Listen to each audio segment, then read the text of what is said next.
అనుకుంటున్నాడు. ఆక్రమించేందుకు కొత్త వ్యూహాలను తీసుకొస్తున్నాడు. ఆర్థికంగా అందరినీ క్షోభ పెట్టాలి, ఆర్థికంగా ఇబ్బంది పెట్టాలి అన్న ఉద్దేశంతో ఇటు టారిఫ్స్ని, కొత్త ట్యాక్సెస్ని తీసుకొచ్చే ప్రయత్నం చేస్తున్నాడు. ఇటు గ్రీన్లాండ్ విషయంలో మద్దతు ఇవ్వని దేశాలన్నిటిపైన కూడా టారిఫ్స్ని పెంచబోతున్నాడు. ఇప్పటికే గ్రీన్లాండ్ స్వాధీనానికి అమెరికా సెనేట్లో కూడా బిల్ని ప్రవేశపెట్టారు. ఇటు ట్రంప్ ప్రకటనతో ఇటు యూరోపియన్ దేశాలపైన మరి త్వరలో భారీగా సుంకాలని పెంచబోతున్నాడా? ఒకసారి మనం చూస్తే కనుక వైట్ హౌస్ మీటింగ్లో ఆయన ఒక స్టేట్మెంట్ ఇచ్చాడు. చాలా క్లియర్గా, may put a tariff on countries if they don't go along with Greenland అంటూ ఆయన చెప్పుకొచ్చే ప్రయత్నం చేశాడు. ఒకసారి ట్రంప్ ఏం మాట్లాడాడో ట్రంప్ మాటల్లోనే వినే ప్రయత్నం చేద్దాం. 7 times more. And I may do that for Greenland too. I may put a tariff on countries if they don't go along with Greenland, because we need Greenland for national security. So I may do that. I'll give you a little, I'll take you out of that. In fact, that'll end up being the story. But actually, this is a much bigger story because we're reducing healthcare by numbers that you haven't seen. 7 times more. And I may do that for Greenland too. I may put a tariff on countries if they don't go along with Greenland, because we need Greenland for national security. So I may do that. I'll give you a little, I'll take you out of that. In fact, that'll end up being the story. But actually, this is a much bigger story because we're reducing healthcare by numbers that you haven't seen. 7 times more. And I may do that for Greenland too. I may put a tariff on countries if they don't go along with Greenland, because we need Greenland for national security. So I may do that. I'll give you a little, I'll talk about. Greenland's విషయంలో ఎవరైతే support చేయరో, ఏ దేశాలు అయితే support చేయవో, especially European దేశాలు ఇప్పుడు ప్రస్తుతానికి ఎదుర్కొంటున్నాయి. ఇటు ట్రంప్ని వద్దని అంటున్నాయి, గ్రీన్లాండ్స్ తీసుకోవద్దని అంటున్నాయి. కానీ గ్రీన్లాండ్స్ ఖచ్చితంగా ట్రంప్ కైవసం చేసుకోవాలని ప్లాన్ చేస్తున్నాడు. నేను దాన్ని ఓన్ చేస్తేనే దాన్ని డిఫెండ్ చేయగలుగుతాను అంటూ చెప్పుకొచ్చే ప్రయత్నం చేస్తున్నాడు. వాస్తవానికి గ్రీన్లాండ్తో అమెరికాకు ఉన్న అగ్రిమెంట్ ఏంటి? చాలా క్లియర్గా, సెకండ్ వరల్డ్ వార్ తర్వాత ఇప్పటికీ అమెరికాకు సంబంధించిన దళాలు అక్కడ ఉన్నాయి. ఒక 100 మంది సోల్జర్స్ ఇప్పటికీ అక్కడ ఉన్న బేస్లో ఉన్నారు.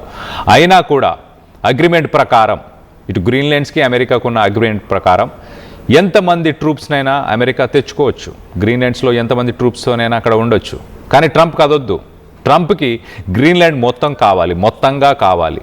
ఇటు అమెరికా పటంలో, అమెరికా మ్యాప్లో గ్రీన్లాండ్ కూడా ఒక స్టేట్లా ఉండాలనేది, 51 స్టేట్లా ఉండాలని ట్రంప్ కోరుకుంటున్నాడు. ఎందుకు?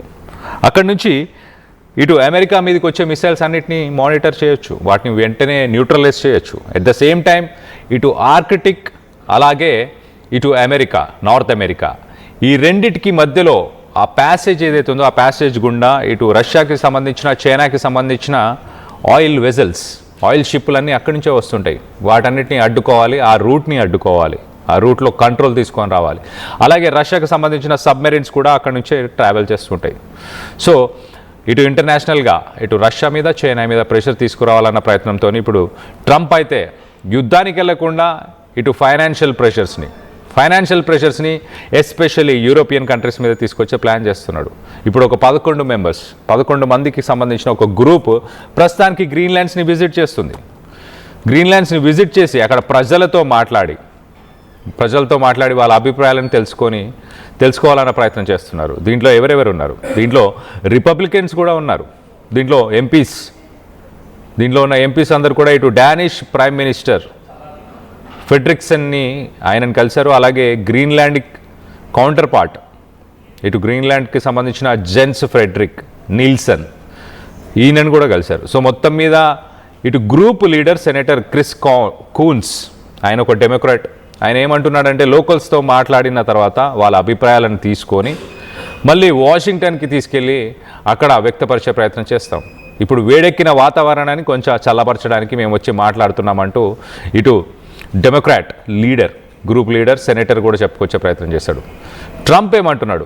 గ్రీన్లాండ్ అమెరికా సెక్యూరిటీ కోసం చాలా ఇంపార్టెంట్, దాన్ని ఈజీ వే లేకపోతే హార్డ్ వే, ఈ రెండిట్లో ఏదో రకంగా ఖచ్చితంగా మేము తీసుకుంటామంటూ ఇటు ట్రంప్ చెప్పుకొస్తున్నాడు.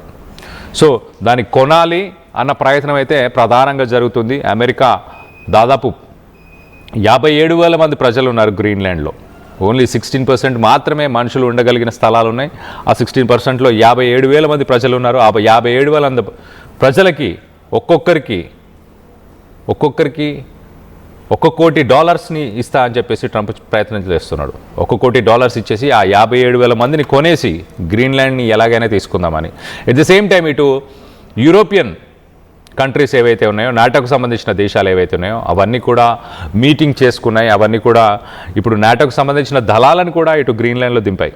ట్రూప్స్ని దింపి ఒక 3 బెటాలియన్స్ని అక్కడికి దింపిన తర్వాత బల ప్రదర్శన చేసే ప్రయత్నం యూరోపియన్ కంట్రీస్ చేస్తున్నాయి.